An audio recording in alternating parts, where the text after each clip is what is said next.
सूचना केवल हमारे विचार हैं, वित्तीय सलाह नहीं। निर्णय लेने से पहले खुद शोध करें। किसी भी लाभ या हानि के लिए हम उत्तरदायी नहीं हैं।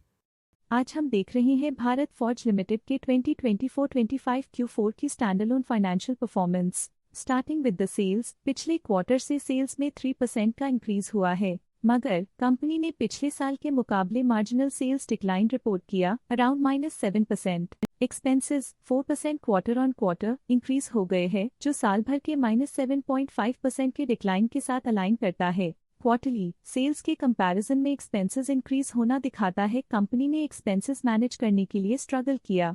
हालांकि कंपनी ने एनुअली अच्छा परफॉर्म किया। ऑपरेटिंग प्रॉफिट, जो पिछले साल के कंपैरिजन में -6.5% डाउन हुआ है, quarter on quarter around 1% increase हुआ है। Operating profit margin OPM annual basis पे 0% से इंक्रीज हुआ है और पिछले क्वार्टर के कंपैरिजन में -0.5% से डिक्रीज हुआ है। एक्सेप्शनल आइटम्स को ऐड करके अदर इनकम पिछले क्वार्टर के कंपैरिजन में -9% गिर गई, बावजूद इसकी ईयरली ग्रोथ 12% हुई है। इंटरेस्ट एक्सपेंसेस पिछले क्वार्टर से 2.5% अप हुआ, लेकिन ईयर ओवर ईयर डिक्रीज -7% हुआ है। डिप्रिशिएशन कॉस्ट्स में 1.5% का क्लाइम देखने को मिला और ईयरली बेसिस पे 4% का इंक्रीज देखा गया। Profit before tax annually -8% decrease हुआ, लेकिन प्रीसीडिंग क्वार्टर से 0% बढ़ा है। इस साल कंपनी ने 24% टैक्स पे किया और क्वार्टरली कंपनी ने 27% टैक्स पे किया है। नेट प्रॉफिट ने ईयर ऑन ईयर -11.5% का डिक्लाइन दिखाया, लेकिन लास्ट क्वार्टर से -0% का कंट्रैक्शन हुआ है।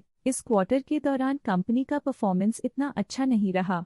नेगेटिव नेट प्रॉफिट लॉसेस को इंडिकेट करता है। वहीं अगर एनुअल एनालिसिस की बात करें तो साल के दौरान कंपनी का परफॉर्मेंस अच्छा नहीं रहा। नेगेटिव नेट प्रॉफिट का मतलब है कि कंपनी प्रॉफिट के कंपैरिजन में नुकसान उठा रही है। अर्निंग्स पर शेयर EPS में ईयरली -13.5% का डिक्रीज देखा गया, लेकिन क्वार्टरली में 2% की गिरावट भी नजर आई। इस क्वार्टर में कंपनी का EPS इतना अच्छा नहीं रहा। नेगेटिव प्रॉफिट कमजोर एफिशिएंसी को दिखाता है। भारत फॉर्ज लिमिटेड के फाइनेंशियल स्नैपशॉट को रिव्यू करते हुए कुछ मुख्य ट्रेंड्स सामने आए हैं जो कंपनी की परफॉर्मेंस पे रोशनी डालते हैं। मार्च 2022 से मार्च 2025 तक भारत फॉर्ज लिमिटेड की फाइनेंशियल जर्नी में सबसे पहले बात करते हैं सेल्स की। इस साल -1.5% की कमी के बावजूद पिछले 4 सालों में सेल्स में 41.5% की वृद्धि हुई है। इस साल सेल्स में गिरावट आई है, लेकिन पिछले 2 साल में अच्छी ग्रोथ हुई थी, जो एक अस्थायी रुकावट को दर्शाता है। अब बात करते हैं एक्सपेंसेस की। इस साल एक्सपेंसेस -0.5% घाट गए हैं, लेकिन 4 सालों में 42% का इजाफा हुआ है।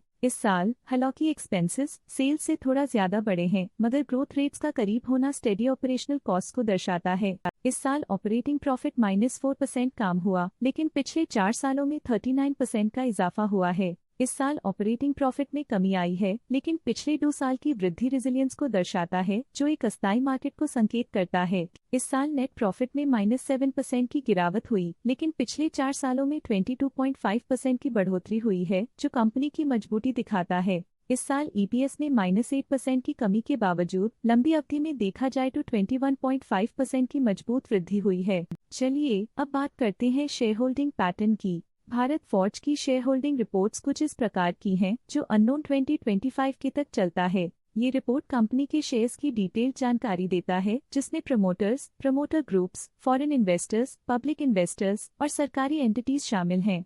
पब्लिक हेल्थ शेयर्स का परसेंटेज 2024 के दिसंबर में 9.55% से 2025 के में 9.51% तक डिक्रीज हो गया। इस डिक्रीज से साफ है कि इस टाइम पीरियड में कंपनी में पब्लिक का हिस्सा डिक्रीज हुआ है।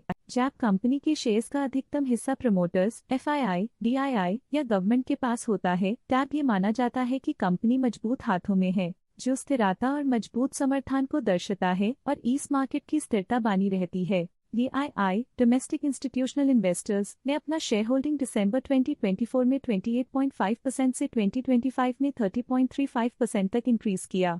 ये बताता है कि डोमेस्टिक इंस्टीट्यूशंस ने कंपनी में अपना इंटरेस्ट 1.85% तक इंक्रीज किया है। फॉरेन इंस्टीट्यूशनल इन्वेस्टर्स के शेयर होल्डिंग में थोड़ा डिक्रीज आया 2024 के दिसंबर से 2025 के में, जो दिखाता है कि फॉरेन इंस्टीट्यूशंस ने अपने स्टेक को क्वार्टर टू क्वार्टर -1.81 से डिक्रीज किया है, जिसे पता चलता है कि उन्होंने अपनी इन्वेस्टमेंट्स को पुल बैक किया है।